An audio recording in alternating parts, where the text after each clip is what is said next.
Have you ever wondered why more and more homes and businesses in the US are turning to solar energy? It's not just about being eco friendly, going solar makes great economic sense.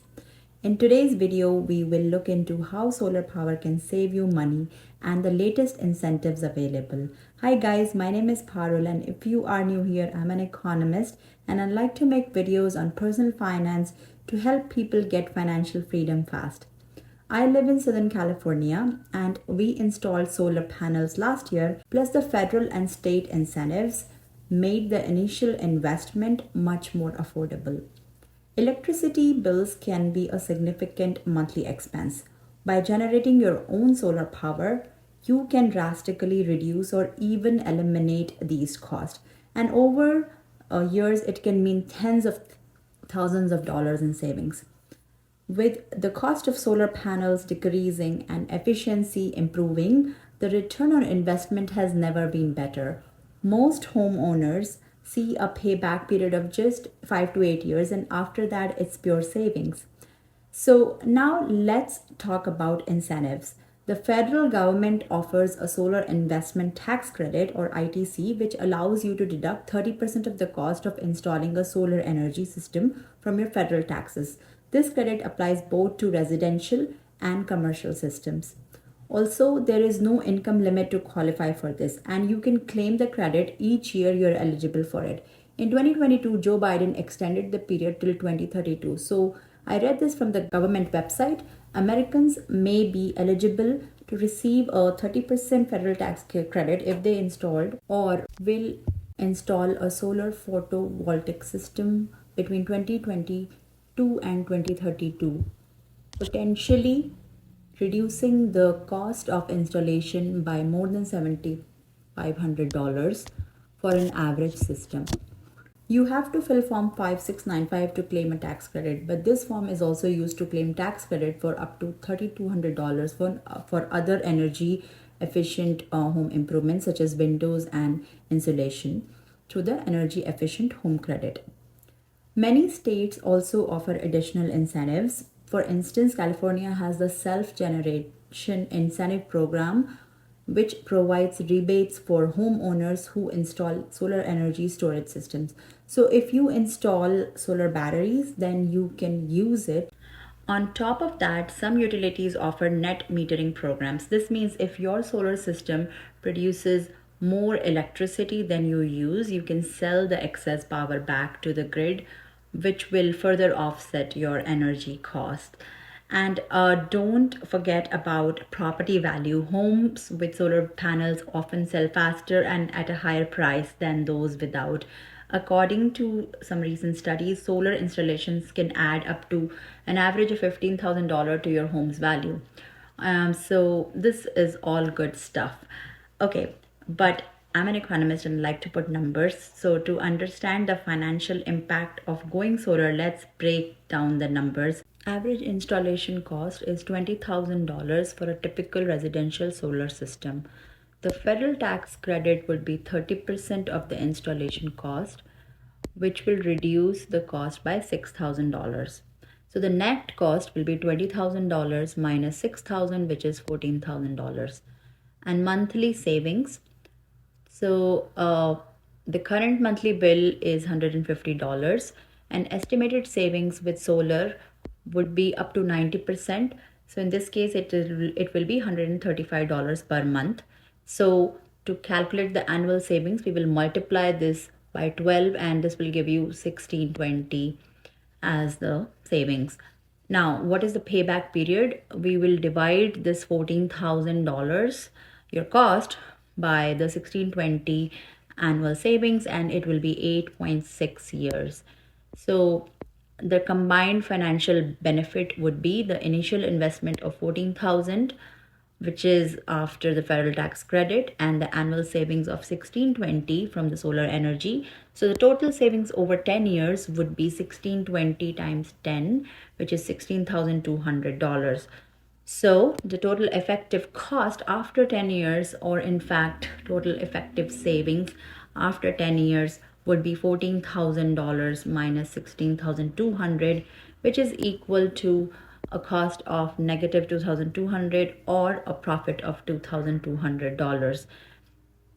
If your monthly electricity bill is even higher, then let's say it's around $200 on an average, then the payback period will be shorter and the total effective cost will be even less. Many of my friends have recently switched to Tesla, and I feel that that would be my next car when my daughter is ready for college and she would need a car.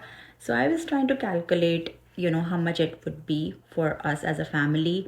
I live in Southern California, and the average Tesla cost of charging is around $25 to $50, depending on how much you drive and where you are located. So if I add that $50 to my monthly bill, the monthly savings will become even higher over time.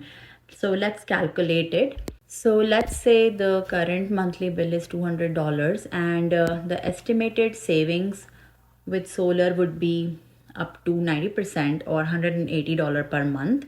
And this would give me the annual savings of 180 times 12, which is $2,160. And the payback period in this case would be 14,000 divided by $2,160, which is close to 6.5 years. And now we also get the Tesla purchase incentive, which is around $7,500 that the federal government is giving to buy an electric vehicle. So the net cost of Tesla would be $50,000 minus $7,500. Assuming you bought a Tesla for $50,000, it would be $42,500. So the combined financial benefit would be your initial investment of $14,000, which is from the solar, plus the $42,500 that you spent on buying a Tesla, and it will give you a total cost of $56,500. But your annual savings is $21,600. So the total effective cost after 10 years is $56,500 minus $21,600, which is around $35,000. So this includes the cost of going solar and owning a Tesla. As you can see, this offers a faster payback and a greater long-term savings and increases the financial and environment benefits of your investments. I also noticed that many businesses in my neighborhood are going solar. They're saving on the energy cost, and it's a great marketing point to show their commitment to sustainability.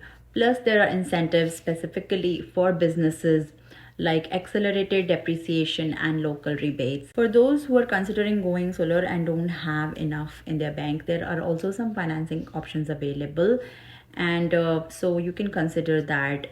Personally, I would save that much money before going solar instead of leasing it or taking a loan for it. So solar leases can allow you to pay a fixed monthly amount for using the system, so it's up to you. But be cautious about any free solar installation options. These are fraud and can collect your personal data. I found this article online from the US Department of Energy website, and it says that the federal government does not offer any programs for free home solar panel installations, nor does the government require companies to grant solar panels for free to customers. Additionally, be wary of attempts to collect your personal data in exchange for a price quote or to verify eligibility for services, as well as installers who are neither licensed or certified by a reputable organization like the North American Board of Certified Energy Practitioners. So as you saw, solar energy isn't just a smart environmental choice, it's in fact a savvy financial decision.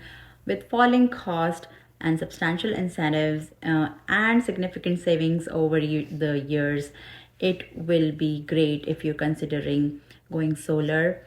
And you should contact a local solar provider who is licensed and certified to learn more about how you can benefit. Thank you so much for watching, and remember, the future is bright with solar energy. If you like today's video, please don't forget to hit the like button. And if you are new and like this video and want to subscribe, I would urge you to do that. And I will see you in my next one. Take care. Bye.